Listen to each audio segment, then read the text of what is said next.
ফেসবুকে আমরা যারা কন্টেন্ট মনিটাইজেশন সেটআপ পেয়েছি তারা কিভাবে মিউজিক ব্যবহার করে ভিডিও আপলোড করব অথবা যে কোনো গান ব্যবহার করে এখন থেকে আপনি ভিডিও আপলোড করতে পারবেন কোনো রকম কপিরাইট ছাড়াই এবং সেটা কিভাবে করবেন আজকের এই ভিডিওর মাধ্যমে আপনাদেরকে সম্পূর্ণ দেখিয়ে দিব। আমরা যখন একটা ছবি অথবা একটা ভিডিও যখন হিস্টোরিতে আপলোড করি, আপলোড করার সাথে সাথে হিস্টোরি লাইব্রেরি থেকে আমাদেরকে কিছু গান দেওয়ার জন্য সাজেস্ট করে। ওই গানগুলো আমরা ব্যবহার করলে আমাদের ভিডিওতে কপিরাইট আসবে কিনা সেটাই আজকে আপনাদেরকে সম্পূর্ণ দেখাবো।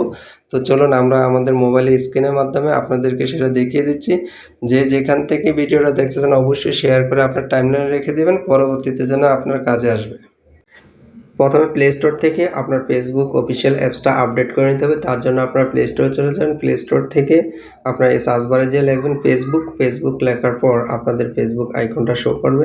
শো করার পর এখানে যদি আপনাদের আপডেট লেখা থাকে তাহলে আপডেট করে দিবেন, আর যদি আমার মতো এখানে ওপেন লেখা থাকে তাহলে অবশ্যই ওপেন করে দিবেন। ওপেন করার পর এখান থেকে আপনারা চলে যাবেন আপনাদের প্রোফাইলে।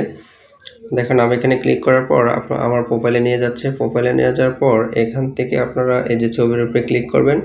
ছবির উপরে ক্লিক করে দেওয়ার পর দেখেন একটু সময় নিতেছে নেটের কারণে। দেখেন এখানে পাশে লেখা আছে 3 ডট। এই 3 ডটের উপরে একটা ক্লিক করবেন।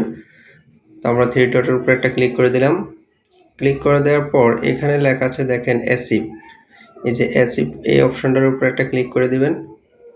অ্যাসিভ অপশনে ক্লিক করার পর এখান থেকে আপনারা একটু অপেক্ষা করবেন। করার পর দেখবেন যে এখানে লেখা আছে হিস্টোরি অ্যাসিভ। এই যে হিস্টোরি অ্যাসিভ এই অপশনটার উপরে একটা ক্লিক করে দিবেন। ক্লিক করে দেওয়ার পর এখান থেকে আপনি দেখতে পারবেন যে আপনার কোন ভিডিওগুলো ডিলিট করে দিতে হবে অথবা কোন ভিডিওগুলো রাখতে পারবেন। এখানে দেখেন যেই ভিডিওগুলোতে হিস্টোরিতে আমার আছে, যেগুলার উপরে দেখেন ছোট্ট করে লেখা আছে আপনার সবুজ টিক মার্ক দেওয়া আছে। যেখানে আপনার সবুজ টিক মার্ক দেওয়া আছে এই ভিডিওগুলো আপনার ঠিক আছে। আর যেখানে দেখবেন যে সবুজ টিক মার্ক দেওয়া নাই ওই ভিডিওগুলো অবশ্যই এখান থেকে ডিলিট করে দিবেন, তা না হলে কিন্তু আপনার আইডি বা পেজে কিন্তু যে কোনো সময় ইস্যু চলে আসতে পারে।